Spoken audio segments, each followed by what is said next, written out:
My name is Verah Omwocha. I write, I read a lot, and I talk about books. I review books as well, and I edit books. I love learning.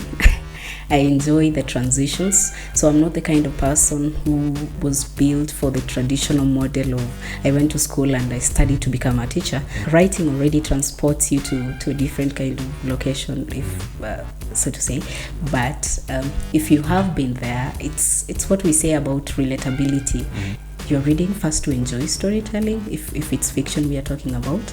And if it's non-fiction, then you're reading to get a feel of other people's experiences and how they are presenting those experiences.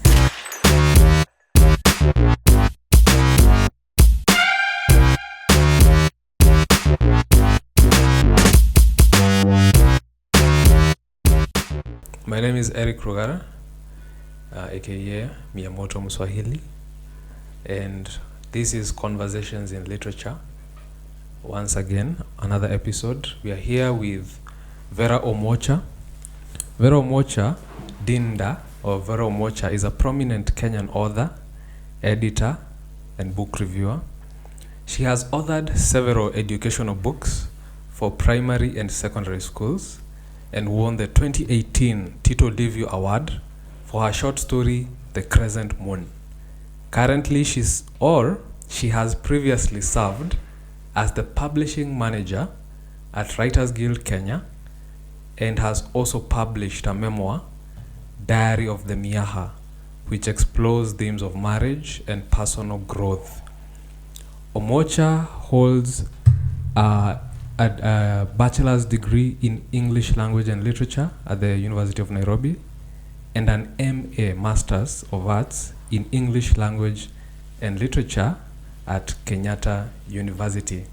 She is actively involved in promoting literary talent in Kenya. So welcome to this another wonderful episode, and let's turn to Verah and say hi. Hi, Verah. Hi, Eric. How are you? Very well. Do you know who wrote the intro I've just read? No. Is it me? You added some. You decided to baptize me in prominence. So is it you? Is it something? Is there anything that is not true there? The MA is in the literature. Not English language. Oh, okay. I think I got that from your LinkedIn. English language and literature. That's for my B.Ed, which is actually a bachelor's in education. Okay. English and literature. Okay. What's the difference between English language and literature? Okay. Here we go with the politics of the curriculums. Yeah. So you're saying you are bachelor's is in English, Bachelor of Education, English and literature. Those are the subjects that I am taught to teach. And my MA is in literature. Yeah. So you specialize in literature. Exactly. And in the other one, it was to be a teacher. Yes. So let's go back to my question. Who do you think wrote that intro? You said you got it from my LinkedIn. I got one thing from your LinkedIn, but the intro is not written by me. Oh. It is written by AI. I don't know. I asked AI. I asked AI, who is Verah Omwocha? Hi AI, thank you. Yeah? Does that scare you? No, of course not. As a professional? No. AI is coming for your job? Which no. My fear is there are certain jobs that will get lost. Yeah? Maybe in the future we won't need editors so much. Isn't that a possibility? Yeah. Now the question is, what if you are 50 years old or 40 years old and this is the job you have built all your career around? What do you do? You evolve. You do what humans have always done. You evolve. You learn. You upgrade. So that you can't. We can get stuck in this conversation. Oh my goodness, jobs are getting lost. But what becomes of that? Because we cannot stop it. There is nothing we can do. I am here. That is why you went to school beyond class 8. to upgrade, to learn more, to give yourself a chance in a competitive job market, right? That's why you pursued higher education. So that's what we keep doing, even in the job market, and even as humans who seek knowledge, we keep evolving, we keep learning, and hopefully other things come up. Now, in jobs don't just become obsolete, new jobs are introduced by these dynamics of technology and social media. I saw a publication not too long ago about the new jobs that have come with the age of social media. So instead of leaning so much on the ones that are being lost, there are also these ones that have come with this technological advancement. So what are we doing about that? How are we moving with the time? Is this something you have given thought to personally as a professional? Yeah. and considered evolving? Yes. I know for sure that I learn, and I love learning. I enjoy the transitions. So I'm not the kind of person who was built for the traditional model of I went to school and I studied to become a teacher, and therefore I'll spend 20 years teaching. No, I learn new things. I'll explore. I'll see what else is out there. That's how I became an editor in the first place. I could have chosen to do what I was modeled for, but I asked myself, what else exists out there? What else can I do? What can I learn? Yeah, so I don't worry, because I know that the skills that I pick along the way, even the editing, if AI can do my job, there's definitely something else I can do. There are many things actually I can do. So I am not worried as an individual, or as a creative, or as an editor. Did you teach? Yes, I did. I did. Yeah, I've had a few stints here and there. They say teaching is fulfilling. Fulfilling, yes. Why did you leave it? Because it's a saying. But it's not fulfilling. No, it is. My parents used to say that teachers are blessed, and for sure I have seen that. With that 20,000 salary, they paid school fees for 5 children. Just somehow things work out. So 20,000 then isn't 20,000 today. It wasn't okay.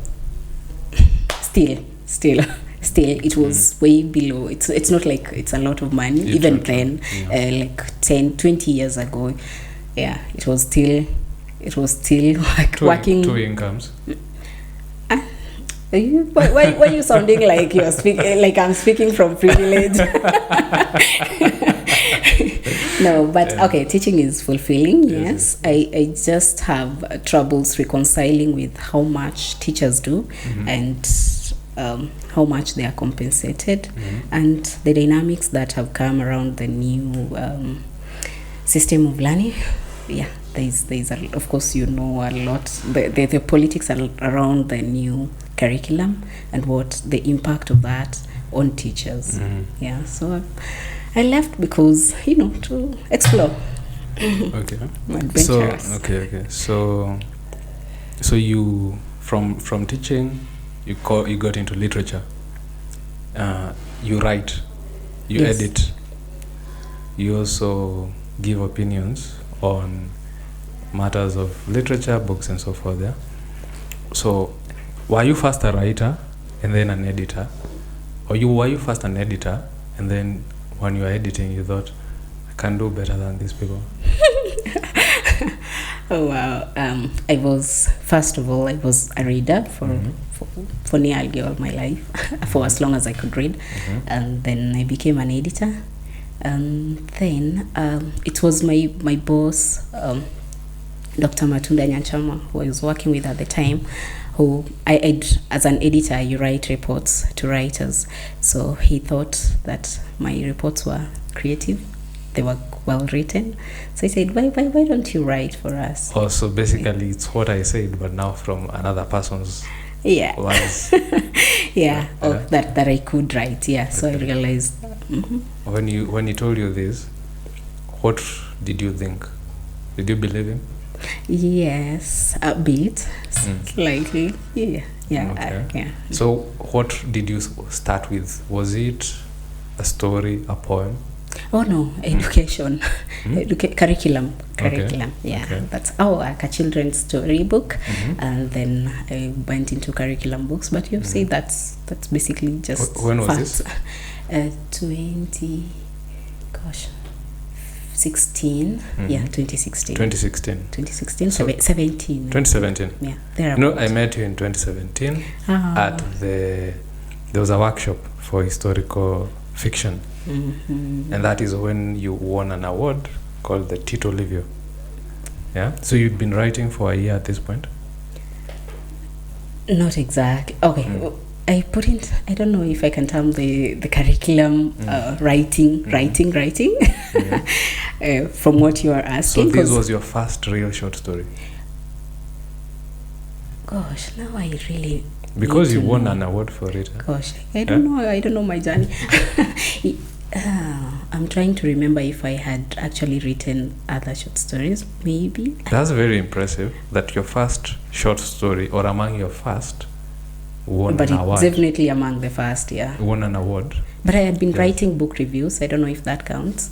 Well, you see, writing a book review is one thing, and writing a story where you capture the atmosphere, you capture characters, plot, style, and we were like maybe 22 writers, 20-something writers, maybe 15 participated in the competition.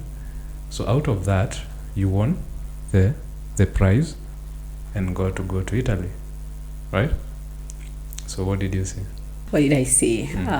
The beautiful country, the architecture, the food. Oh my goodness, the food. Yeah, the scenery, the differentness. Did you go to museums? No, no. But we crossed did you around read the cities. some Italian books? Yeah, actually they gifted me some, but they're written in Italian. So Okay. I have them as mementos. So since then, maybe when you read an Italian writer, if you've read since then, have you noticed now, like, if they write about a certain place, you're like, oh, I was there. You can now feel it differently than when you used to read it before. Yeah, for sure. It makes a difference in how even your perception, in your understanding. You see, like writing already transports you to a different kind of location, if so to say. But if you have been there, it's what we say about relatability. If you read books about America when you were a child, and then you read a book set in Kenya, and it has people you can relate to. Yeah, so that different approach, it gives you, you feel closer. Yeah. So let's come to editing. And so there are people, if a lot of people believe editing is about checking typos. You laughed. Is it a misconception? A very huge misconception. That's why I'm telling you, I'm not worried, because AI will not develop the story like I would. I know that. So maybe the checking or typos and the mechanical issues in a text, that's fine. I mean, that actually, I'm thankful that we have tools that can help us do that, so that we focus on the heavy work. So that's not fun for you, checking typos? It's not fun. I notice, but the fun is in co-creating with a writer. The fun is in restructuring, or helping them. I don't do. You're using a lot of buzzwords. Restructuring, co-creating. So what does this mean? Or you want to know what editing? Break it down. Okay.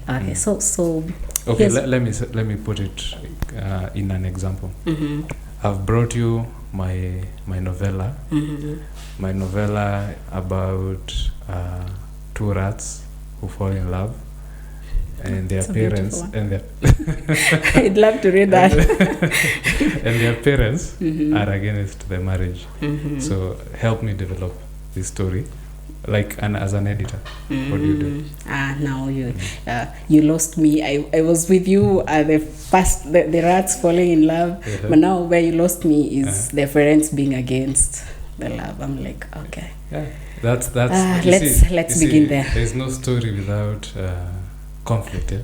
Yeah, but have you watched the news? Have you read what's like real life? There's so many angles to conflict for us to stick with the old models of, rich girl, rich girl marrying falls in love with a wealthy guy. The parents are against it. So your correction is that this is too cliche. Yeah, we start there. Yeah. So let's talk about these rats. Who are they? Okay, let me ask you a question. I've written this book already. It's 50,000 words. So if it's a cliche, do I write the whole story all over again? It depends on if there is, because what we do usually with assessment or evaluation of manuscript is to determine if there is a story, if there is anything in it worth proceeding, worth publishing. So that means looking at, you can look at a story and it has those elements of, overtold, but there is something we can work with. So it's not always if it sounds cliche, it's not always something you toss out of the window. If there is something that can be developed, if there is a newness that can be injected into it to make it, to give it an edge, to make it more interesting. Yeah. Do you know that Shakespeare never wrote anything new? There was one play, Midsummer's Night Dream, which he wrote from scratch. But for all his other plays, he used to take a play that already exists or a story that has already been written by a historian, and he comes and plays around with us. He adds some characters, he adds a twist here and there. And the language. The language. And he also omits some information. So now the play that he produces is so different from the one that was originally intended. So let's say the original play is very cliche, but Shakespeare has come and played with it. Even the one I've told you about the rats. That's an ethical issue. I mean, no, it's not an ethical issue per se, because do you know all stories are based on previous stories? No, I don't agree. Books are made from books. I don't agree. Okay, let me give you an example. Books are usually a response to other books, yeah? Not necessarily books. I would say a response to life. Yeah. But you see, okay, let me put it this way. For you to write a book, you need to have read books. So you are basically cannibalizing the books you've read, in a sense. No, you're reducing that to just... No, it's true. It's true. I know we humans, we think we are better than AI. But actually, if you think about it, for you to even know about this is a cliche. Why is it a cliche? Because many writers have done it. So, were those writers who are doing it unethical? No. It's because that trope exists in literature, and you keep using it because, first of all, what exists is what people understand, and what people understand is what will sell, right? So look at all soap operas. They are all basically having the same story structure. But that's what we are saying. That so is it unethical? No, okay. From the example you gave, in how you said it, it's like if you, Eric, has written this book and I read it, and then I am just introducing like a new twist to it, then it's basically using your story. Okay. That is very different that's from what inspiration. That's what Shakespeare did. Basically, he adapted. You see how you have like movies which are adapted from books? You could call Shakespeare's plays adaptations of previous works. Okay, that sounds like an ethical issue to me, because inspiration is very different, and I am not saying that as a writer you're writing anything new, for there is nothing new under the sun, but there is a newness to how we are writing about love. For instance, is a universal topic. people marry each other even when they don't speak the same language. There is this story, the white Maasai. Have you seen it? Yeah, it's just a story about a white lady. Is it a book? Yes, I it's think a I've book. seen it. You have. Yeah, the white lady gets married to this guy, but they do not have a language, but they can't communicate in the language of love, right? So love in itself is a universal topic, but we cannot say it's a human experience, the commonest, right? But you cannot say that it's cliche to write about love. But why is it that love stories have sold across all ages? I am just against the idea of the same plot, this is how it happens. No, but look, consult real life. There are so many dynamics that could make a love story interesting without using the old model, so that you're just introducing new characters that, it's the same rich guy. Come on. Yeah. Okay. Yeah, so the newness with which it's told. Let me give you a twist. Usually it's the rich parents who disagree.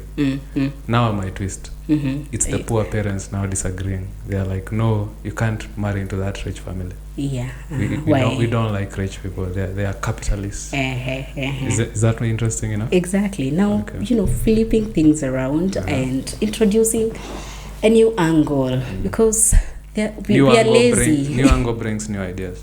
Yeah.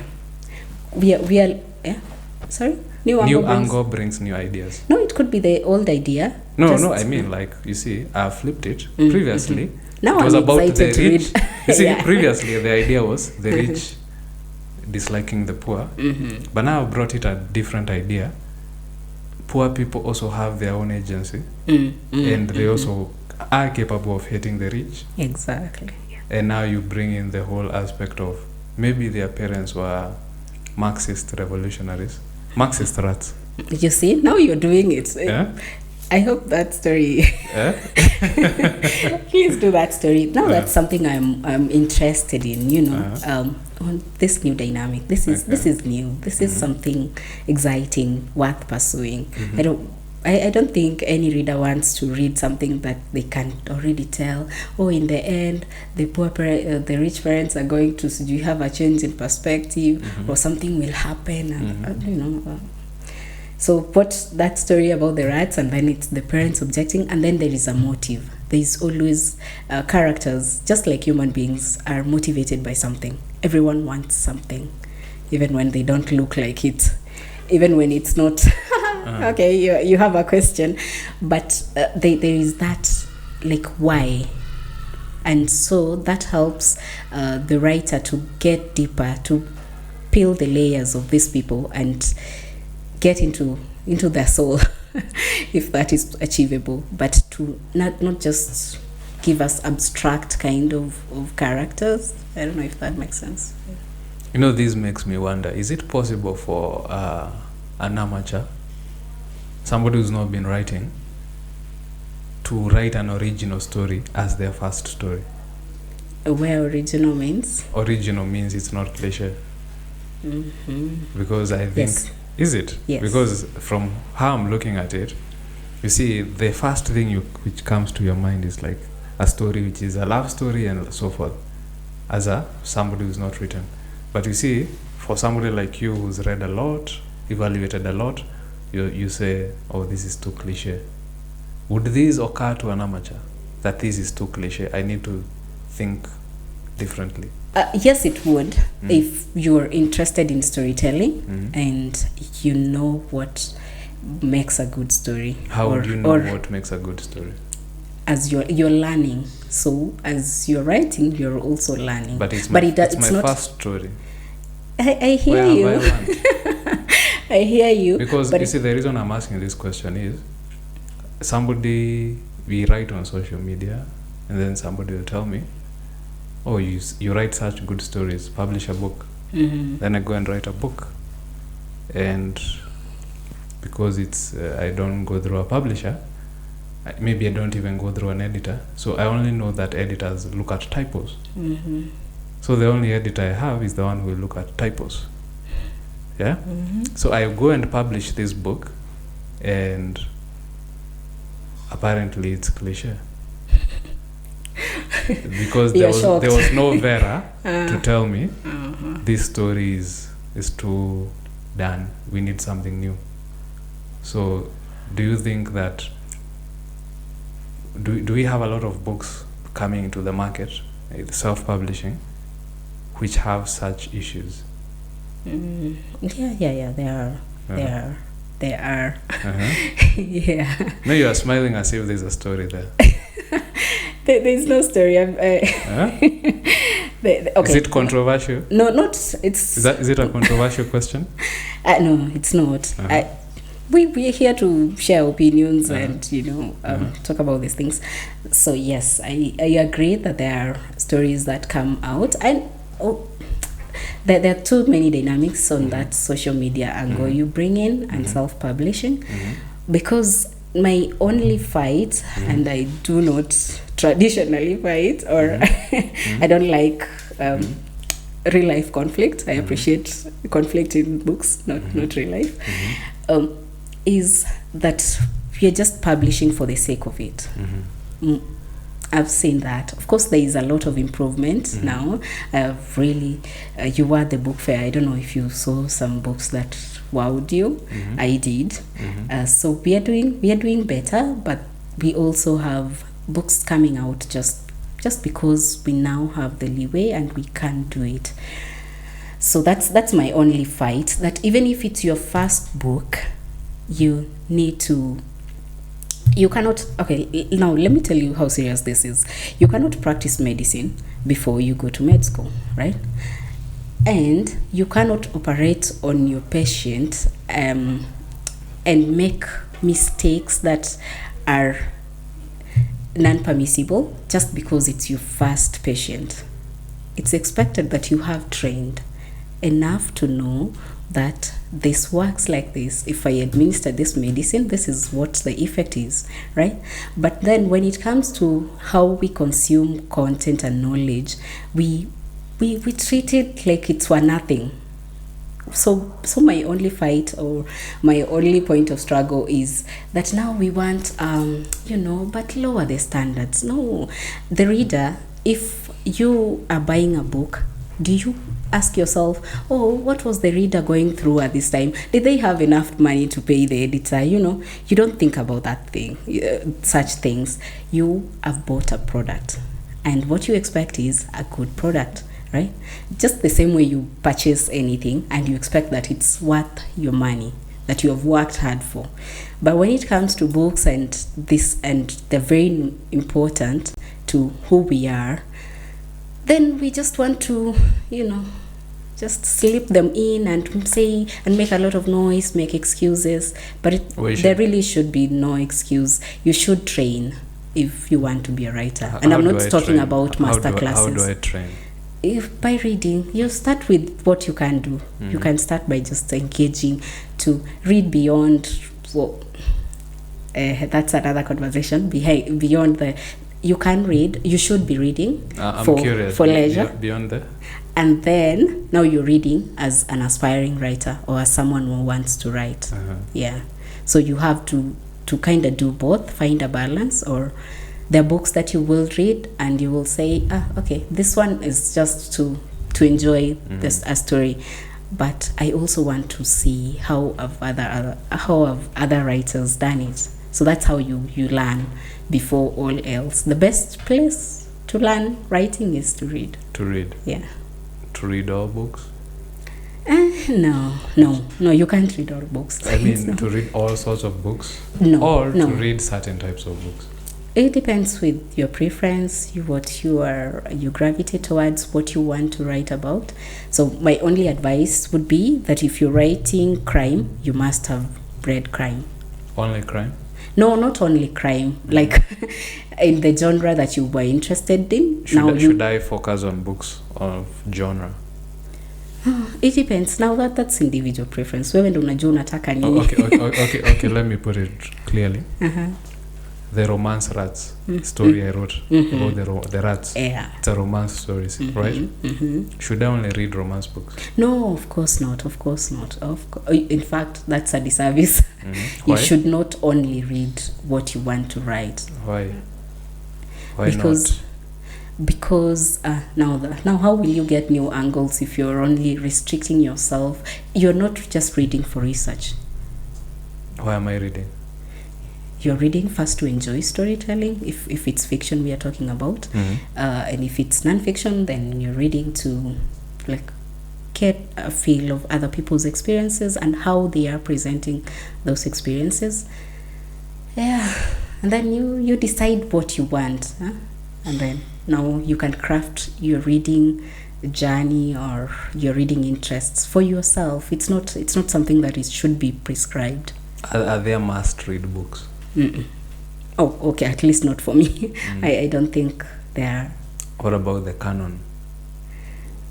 We hear about the canon of Western literature, the canon of African literature. Do you have a canon of African literature that you must read? Chinua Achebe, you must read Ngugi wa Thiong'o, you must read this person and that person?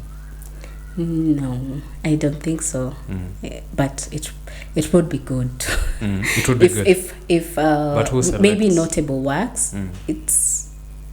There is something that makes work stand out, and I'm not talking about awards because that's an entire different dynamics. The Nobel now is out, and there's a lot of conversation around that. But there is something that makes this work, things fall apart.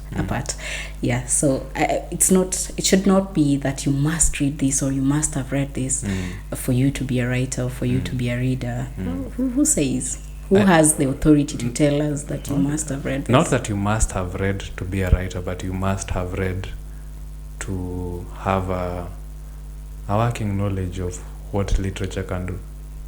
On what merits would you? If let's say you talked about, we were talking about genre before, and let's say in a particular genre, let's say I want to write fantasy. Should I not read? Shouldn't it be a must that I read Tolkien? Who's that? Oh, first. Because they say I don't read fantasy. So because they say Tolkien is the father of fantasy or grandfather of fantasy. Okay. Shouldn't I read Tolkien because he is the most acclaimed writer of fantasy, so that I can have a good understanding of what fantasy is, what fantasy can do?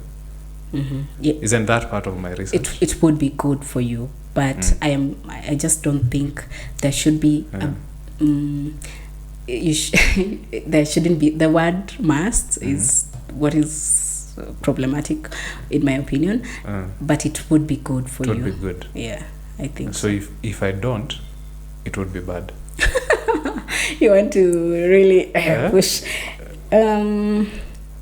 It would be a disservice if I don't. It's possible to do a good book in a genre. Maybe it is possible, but not for many people, I think. Yeah, not many people would be that skilled to just magically chance upon writing a good text that you haven't researched properly. So now I have a question for Verah. What is Verah's canon of literature? Like, give us some, maybe 5 books. Not that you feel people must read, but that you feel they would benefit themselves. I have noticed you want to use very precise words. That they would benefit themselves immensely if they read these 5 books. Why would you do this to me? Why would I not do this to you? And oh my God, gosh. Hey, that's a very difficult one. Because now what do you pick? Hey, well, okay. Okay, start with 1. Maybe I am. I would say the works of Yvonne Award. Okay, so Dust and Dragonfly Sea. Okay. Dust is my favorite. But Yvonne Award is kind of difficult. Give us a starter, something which is less difficult. Oi, guy. But we've already captured Dust. Luckily, this is a very boxing question because it's not possible for me to condense. No. It's in the sense of you let's say you are advising young writers, and then they come to you and they say, please recommend books for us. You can't recommend all books, so you have to give them a starting point, right? So which books would you tell them to start with?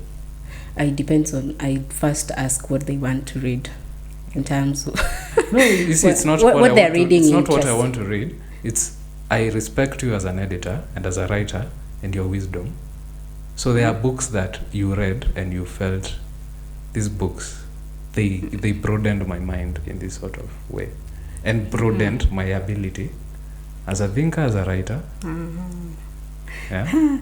That's usually easier when I do evaluations, and and because I have read the work, then I think, there's this book. Okay. Let's go back to my example. I've written that story about the monkey, the two rats who are in love. So now give me an evaluation. Which books have I read? Romance. Guy, ni kitambo nisome romance. You said I don't have just to read romance. Because people falling in love. That story is in Romeo and Juliet. You could have told me that. Romeo and Juliet. It's actually about those two guys. I don't promote Romeo and Juliet because it's not even a love story. That's just. It's a revenge story. No, it's nonsensical. Have you read it? Have you read it? Yeah. It was. What's romantic about Romeo and Juliet was? I always say those characters were too stupid. Romeo and Juliet. In the creation of the characters, or no, the creation of the character, the decisions they made. Who kills themselves because? It's nonsensical. Because what? That's okay. Or maybe my idea of love is very different. It was also what I felt when I read it. But then these characters are teenagers. You have to remember that. I don't know if you remember how it felt being a teenager. These guys were 14. I think Romeo was 16. The chick was either 16 or 15, and the girl was 14. And she's being forced to marry somebody she doesn't want. So teenagers. So you're like, it's permissible for them to. It's not permissible for them. It's just that. Or what are we selling? What's the story being sold in Romeo and Juliet? You see, you ask a very good question because Leo Tolstoy, from Russia, he wrote a book about Shakespeare, and it was a book of criticism. He criticized Shakespeare, and he said there is no value in reading Shakespeare. There is no moral goodness in Shakespeare. And he said even the way he uses language is totally over the top, that he's just showing off. Like basically he basically wrote this, whatever you asked me, what are we selling? That's what Tolstoy was asking. So you're critiquing Shakespeare. You and Tolstoy. It's not even that I've read him too well. No. It's a good way. It's a good thing if you can critique Shakespeare. It's a problematic story. Yes. What are we saying? I understand. What was the message? What is in, because it was sold as a love story, and you'd go to extremes for this person you love. But we have actually teens kill each other. I wrote about that last year in the Book Fair magazine which was on mental health, and I actually used Romeo and Shakespeare, I think, as an example. Like we'll see cases of teens killing each other. You love triangles, and so how are we handling those issues, and how are we writing about them? How are we capturing us, the observers of the world and of happenings in society? How are they reporting these issues, and what impact does that have? Okay. I find this especially with male writers. Not they can't write women well. No, it's not women. It's like writing the character so that they're not just an image on the wall. Like, what does that mean? Like, let us see, showing us the character beyond the outside, beyond unclothe the character so that we get to meet character interiority. Yeah. Okay. Yeah. Oh, that's a word. Yes, that's a nice one. Yeah, so I find the Russians doing this very well, so that if Raskolnikov. Yeah, that one. If he murders someone, then you're talking about the person. You're going beyond. It's not just, we kill the person and then we are, this happened and that happened. No, we are stopping. Okay, let's talk to this guy. What is going on in his heart? What is going on in his mind? So I find Kina Tolstoy doing that very well, like really delving into the soul of the person so that you feel like, wow, this person did something awful, but I don't know. You feel the complexity of the human and the human experience, so that it's not just a binary of right and wrong. I don't know. Okay. So I would recommend those, but those are heavy reads as well. So I'm looking for something they aren't that heavy. Crime and Punishment. They are heavy. Maybe they are heavy morally. Or do you mean heavy in terms of size? Even size, they can be a bit intimidating. Yeah, if you say Yvonne is hard to read, then the Russians. With Yvonne, I mean in terms of the prose style, is the language. But like Dostoevsky is pretty straightforward. The language is so straightforward. I find maybe I've had people struggling with that. Maybe it's the size also, okay. But the story really grips you. The stories, so if you can't read those, I think recommend. The Japanese also do that, and their books are small. So if you can't read the Russians, you read the Japanese. They have stories where you really go into the vibe of what characters are feeling and thinking. Yes. Yeah. So I'm struggling to recommend because... And somebody from Asia won the Nobel, right? The other day. Yesterday, Han Kang. Yeah.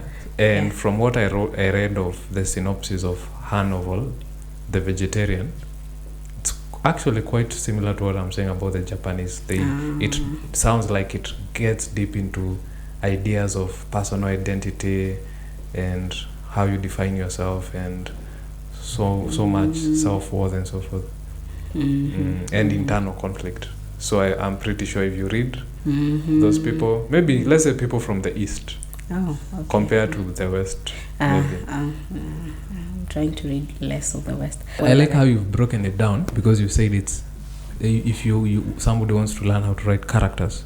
So let's now do another recommendation for learning language. Okay, you said that was Yvonne. Oh, yes. Yvonne. Yeah, which can also some people find her work intimidating. Okay. So that's language. Nice. Okay, let's talk about some Kenyan writers who are very good.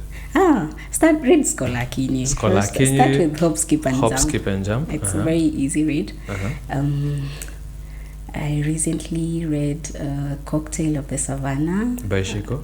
Actually, that's a good one for plot. For plot, yeah, she sustained the story. I not struggled really, but I felt like the last couple of pages that could have been condensed, like 20 or so. But it's the story sustains itself and. Yeah, there's an aspect of suspense. It carries you along. So so that would be also good to read for the plotting. Unia writes very well for the language as well. Yes. Poetic, breaking down. Yes. Breaking down. Even the short stories breaking down. Yes, breaking down. And the poetry. Yeah. Yes, breaking down, and there's another collection she's written as well. Yes. There's also Munira Hussein. Oh my goodness! For the language as well. Munira writes very, very well. Language. Very, very beautiful writing. And Gladwell Pamba. We are now just mentioning names. Check out their works. Let's put some male names as well. Oh, okay. Okay, represent which one? There's a new one. It's called A Question of Time by Abiero. He goes by one name. I haven't heard that one. Oh my goodness, you'll love it. Yeah. Okay. Check it out. It should be on Nuria. It is on Nuria. Yeah, it's very good for the plot as well. Yeah, and the storytelling. Fine storytelling. Yeah, no word is wasted. And it's a fast book, by the way. So there is no excuse. Well, you know this fast book in the sense of fast. You see, this fast book and fast writing. It's kind of fast writing because before then he had been doing, I think, articles Yeah, it's pretty impressive for a first book. But he has put in the work, so so it's not just by chance. Yeah. That must be also a very so good that's reader. a male. Yes. A good yes, reader. Yes. It's definitely Okay. a good reading shows in good writing. By Yeah, the way, true. Sifikiria hawaoni. What Writers about writers who say they don't like reading? you just cannot do that. You cannot practice medicine Ah. without going to med school. You go to the med school of writing. The med school of writing is reading. In my opinion. Period. Yes. Yeah. Okay. So now there's another aspect I want to look at, setting. You see, you create characters, you create the plot, but you see, without setting, without having like building the setting for us so that we can view it, live inside it, the story may feel as if it's not grounded somewhere. Yeah. So It's just floating about. It's like reading a play. You know, plays don't have settings, but a novel Set needs a the setting. stage. Yes. So, which books have you read which had very good settings? Oh, unfortunately, I'll have to go back to Yvonne.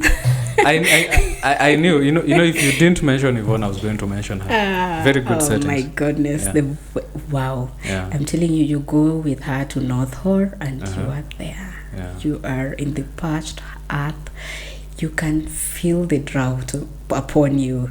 Yes. You go with her to the sea, and you can smell it. Yes. I don't even know. You know, sisi watu wa bara don't even. Do you know the you know, when you said that, I started getting goosebumps here because there are writers who do that.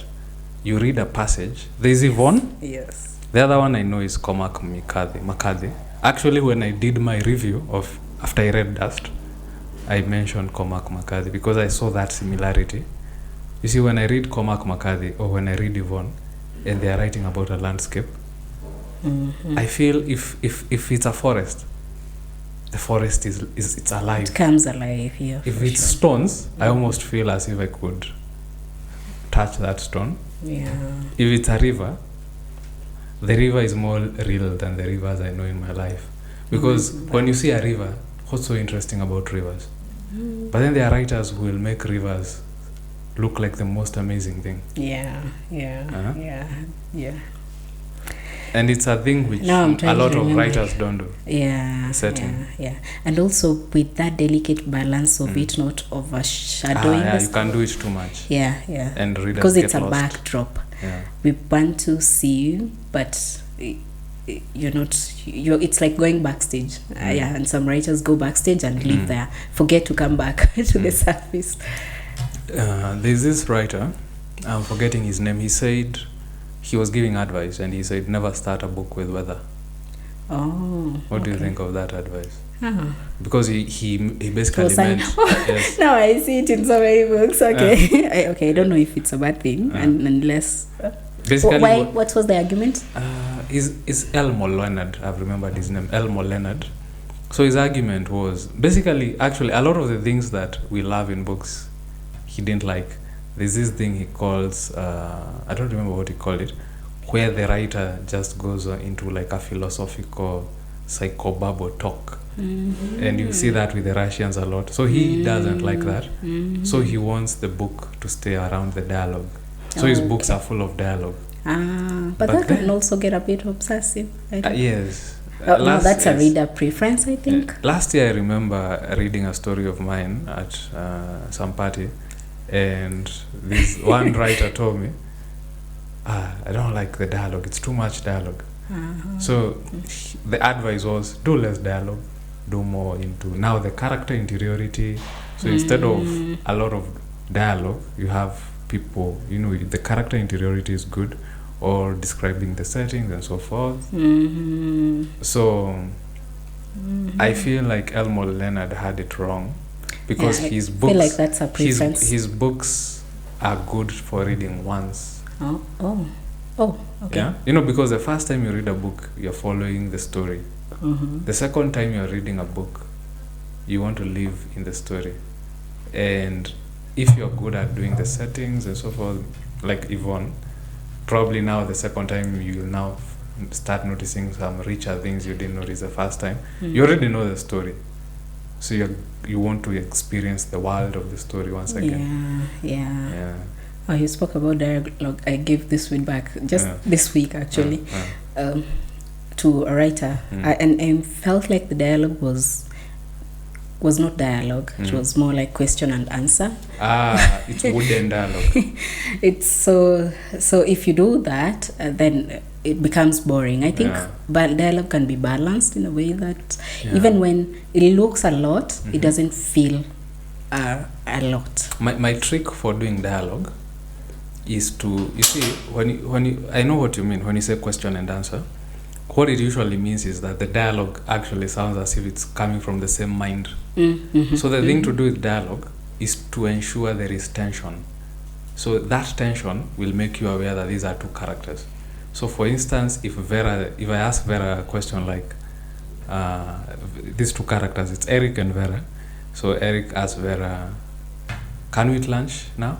And then Verah responds, Yes. Why do you have to ask me? You see, now that brings the tension, because now we see, but if he had asked and Verah said yes, it wouldn't be interesting. But can you always do that? You can't always do that, but you put something there. Okay, like for instance, he can ask that, and then maybe Verah is like, she won't say yes. She'll be like, I was actually thinking about eating this and that. Yeah. So now you see, she was thinking for herself. He's asked the question, or she could say, I don't know. I'm not sure. So now there's something you can do you can't have the dialogue be that. How many times do you speak with somebody and you are in sync? There's always vurutano. And there are reactions. In real life, there's vurutano.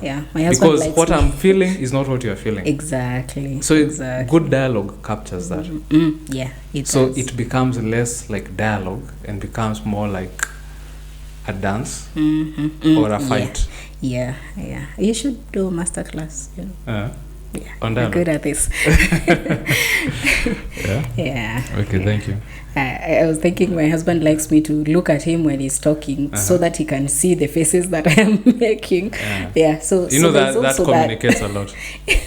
But I want to make the faces, roll my eyes in peace. Now that's part of dialogue, like this person who is listening is reacting in some way. It doesn't mean they have to, throw an object, but they're reacting in some way, so they're also capturing that. So let's come to literary criticism, and you can define it for us.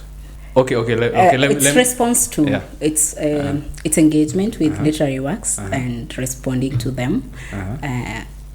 Reading first of all, of course, and then interpreting or making. I'm afraid of using the word judgments, but drawing some thought out of what you have read, and maybe crafting a narrative around that, or so basically interpretation and so it's not about criticizing, responding to criticism. It's not about criticizing, like if I read a book and say this book is trash, is that criticism? Okay, let me ask you, if I say this book is trash, is that a valid opinion that I can share? If you can validate it, what makes it do I need to validate it? Yes, you do. Why? Who says so? Because not me. You have read this work, you're engaging with it, you're giving a response to it, so you have to say something beyond just a blanket statement. It's trash. What if you find this, we have talked about Yvonne Orr's work, and we find its quality, and we have substantiated, right? Okay, let me ask the opposite question. If I say this book is amazing, is that enough? Okay, you can say, of course you can say, but in the world of response, literary criticism, that doesn't hold much, because it doesn't say much. Okay. Yeah, but I tell my friends, hey, I love this book, you love it. Oh, this book is perfect. Let me reframe it. We were talking about literary criticism, right? But now let's talk about readers. Readers who are not critics, just readers. As a reader, I'm just a reader. Can I read a book and say this book is trash or this book is amazing? Full stop. Can you say, I have come to think of books as products as well. We don't think about books as products we exchange money for. Yeah. So would you say that about, you bought a shirt and you say, I could say that I bought this at night, this shirt is trash. We always do that. Yeah, so that's feedback. So you can't say that about books. I guess you can. Yeah, you can. if yeah. Are you ready to be lynched for saying so? I wouldn't say it, Mimi. Oh, maybe I wouldn't use you're a the professional. same terms. You're a professional. What I'm fighting for, asking for, is should we give readers the right, or should actually readers have the right to do this? To just trash. Or should we fight them? No. Okay. Because if we fight them when they say it's trash, why don't we fight them when they just say it's amazing and say more? You just said it's amazing. Say more. Why is it amazing? Okay. We are okay That's with them saying question. it's amazing. Why? Yeah. And we say the reason we are against them when they say it's trash is because they didn't provide more information, right? But then when you say it's amazing, full stop, you also didn't provide information. And I, as a writer, didn't take offense. Didn't ask you provide more information. This is not enough for a reader to say this. You need to say more. Yeah. Okay. Well, I think most readers actually say more. Yeah. Okay. I hear where you're coming from, and I'm tempted to think it's that just basic, what they call trashing, just for the sake of it. What about say that praising just for the sake of it?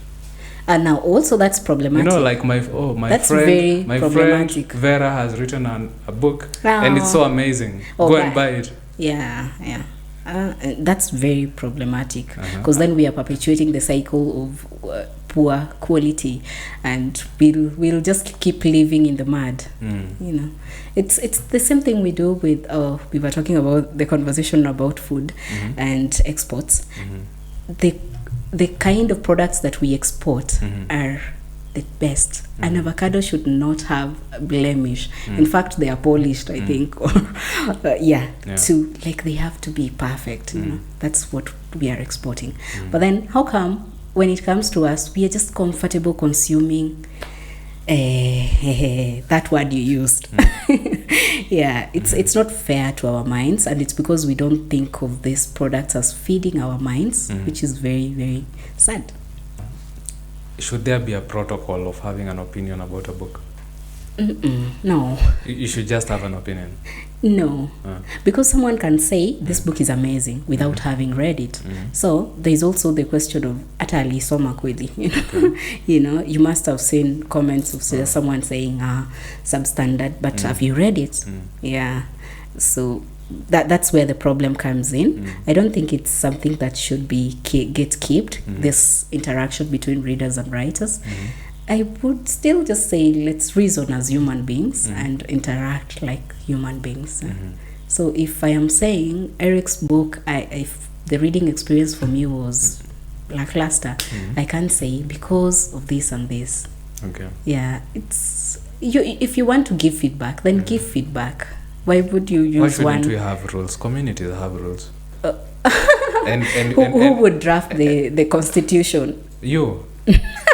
Me as who? You as somebody who studied literature, somebody who's edited, and somebody who has written books or a book. So that would make you an authority and say, this is what we expect from when you speak about a book. Tell us why. If you say it's amazing, why? If it's trash, why? Why? Is it something you can think of? Is it something you noticed? What did you notice? Is it trash because it has typos? Is it trash because the story is trash? What is trash about the story? Or should we just go with the flow? But it's these conversations that make us better or engage better. So while I'm not an authority, I just share my opinion. But you did write a review some time back, and it caused a bit of storm on social media. And I'm waiting for the question. That's even why I wanted to bring you here to talk about this topic of how should we talk about books? Do we have a right to talk about books if people are going to get mad? Should a reviewer feel scared and temper what they want to say because maybe some people on social media will get angry? No, that's not justice. On the other hand, should a reviewer trash somebody's product? Even if they explain, I'll say it's trash and then explain why. Yeah. Is that okay? Yes. If you can, what if I affect that person's sales? Is that okay? What? Their sales. Is that okay? Oh, hey, Kwanza, I really picked a fight with this, with the sales thing. It will affect sales. Like, what do you mean? We are not exchanging books with avocados, or readers are using money to buy books, and because they're not free, or the community is not accommodative of feedback, then they say, I will never buy a Kenyan book again. What does that do to us as creators and as consumers of our products? Because we are a huge population. If you, Eric, sold Sarel to Journey of what's that? Sarel Journey of Discovery. Sarel Journey. If you sold it to a quarter of the Kenyan population, you would be you will be living well, right? Yeah. So we have enough a market to create quality products for, not just be consumers of good products from the West or wherever, from the East, wherever. So we owe it to ourselves to, first of all, create quality products. That's the first fight with the creators. And then in our engagement to not, if we are thinking about personalities, then we are taking away something to replace. We are trading something off. And that something is of high importance. It doesn't matter who wrote the book. If it's a good product and I buy this book, and we are here recommending books, have the writers paid us? No, because we found this a quality product. If I get something nice, the natural inclination is to give it or recommend it to other people. But now if I'm just recommending a name, then it's an injustice to the entire Kenyan psyche. Okay. Yeah. So now this raises another question of, you've talked about quality. What is quality when it comes to books? The same way we can judge any other thing. Okay, it's you see you said avocado, so with an avocado I want it to be ripe. So what's a ripe book? Well, there has to be, it has, for exported avocados have to be at a certain, they have to be harvested first at a certain stage of maturity. Okay, so it's about the production. You don't just sit and look at the tree and say, so quality is about the production. The production of but the now the creation first, and then now the production. Okay, there's a difference. Like the writing itself has to be good, but now you'll ask, what makes good writing? we discussed that earlier.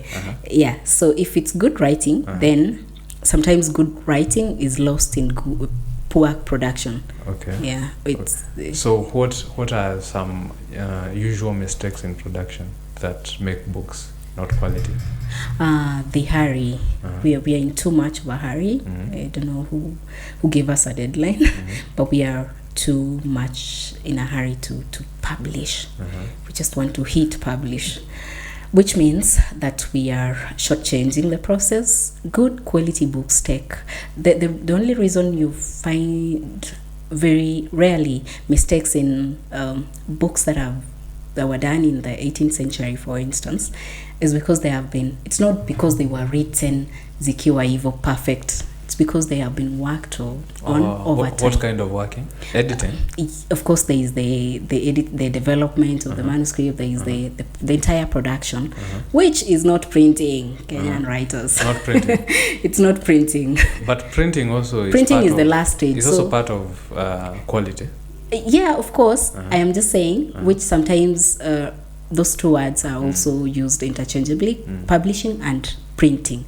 So sometimes someone thinks that publishing is just to have it to make copy. Yes. Which is not the case. Yeah. So publishing, what is publishing? The entire production of books, the behind the scenes, the what editing, is involved? the editing, of course, all the levels of editing and developments, and up to proofreading. Proofreading is the last stage. Proofreading is not editing. What about like layout? And layout, of course. So you're saying editing, layouts, cover design. Cover design. Yes. Blurb, concept, pictures, pictorials, everything else that you need to do before you print. So the blurb could be terrible. You haven't read blurbs. Sangine, and writers make an honest mistake, I think, sometimes, to not have it edited, to just send it to the printer, and then it's horrible.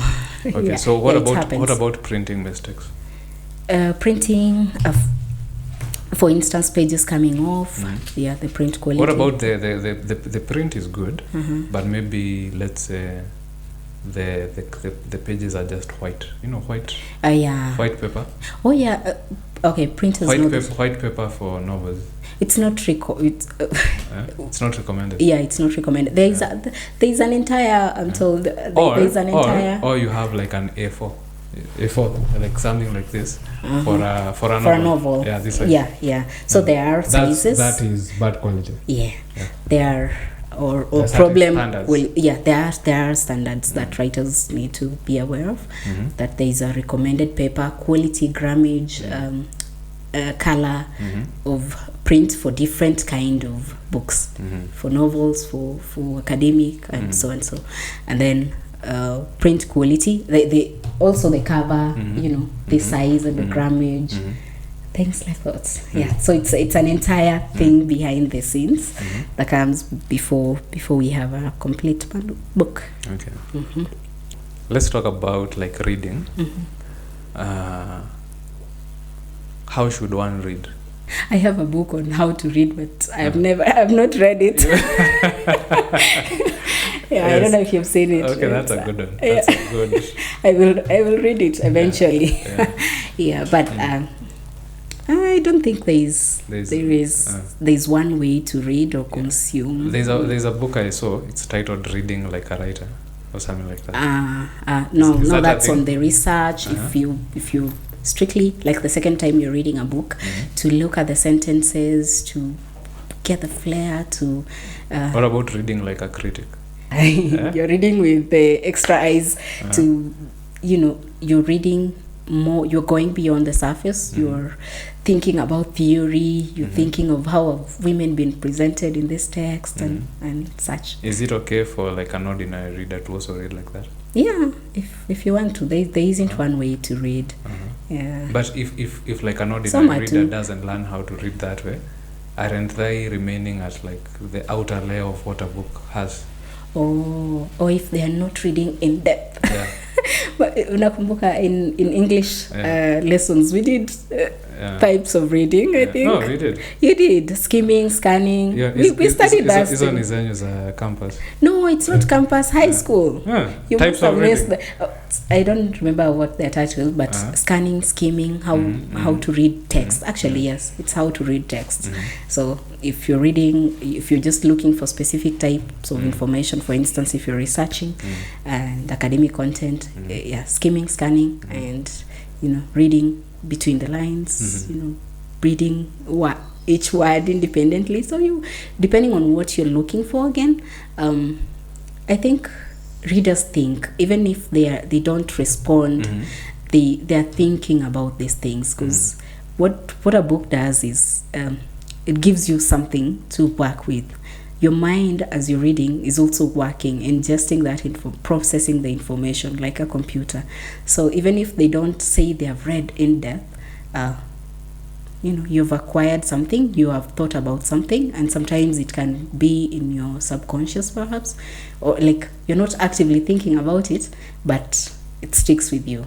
So Okay. it depends on what kind of book. There's a friend of mine, Gladwell Pendo, did a book and it's called Kawaida Girl. It's basically just a girl out of campus, navigating the job market, toxic work environment. It's a very light read. So for that, I'm just enjoying the story. It's like gossip. It's like mtu anakwambia, huwezi believe what happened to me, and then they start narrating the story. Yeah, and it's a kind of interesting read. So for that, I'm just reading to share in the human experience, of course, and to just enjoy the story. Yeah. So you've written a memoir, Diary of the Miaha, and you've written some children's books. Yeah, for the curriculum. Oh yes, for the curriculum as well. 844 and CBC, and stories for children, for younger audiences. And Their titles? There is the tour series with Queenix. It's called Naisula tours Marsabit County, Wendo tours Nairobi County. There is Kali and the Pet, which were when I thought I could write for children, and now that I actually have children, now I can write for children. Is it easy writing for children? No, not at all. Is it easier or harder? It's harder because you have to approach it with the kind of innocence that you lost.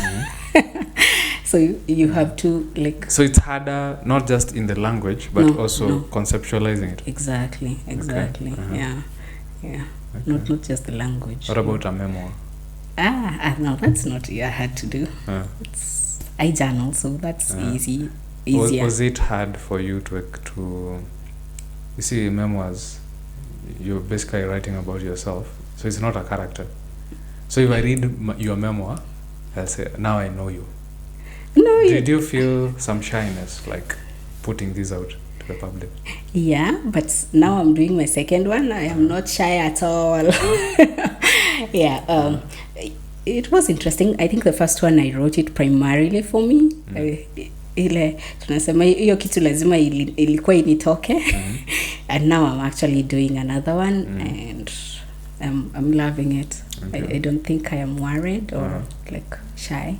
I am sharing in the human experience, and like what I say in the book is like writing a eulogy. A book-length eulogy of myself. Yeah. Who do you want to address? Writers, readers, Kenyans? Writers, please keep writing. We are reading your works and we are having a blast. So keep writing. And of course, do the work, put in the work. It's your work and it ought to be invested in. Non-readers, keep reading. Please don't give up on us, Kenyan writers. We are producing works that you will actually love. So please give us time. Give us time to grow, but yeah, and call us out. Talk about our books. Asante sana, Vera, for showing up, for answering the questions, being a good sport. I hope the seat was not too hot. No. Okay, so there you have it.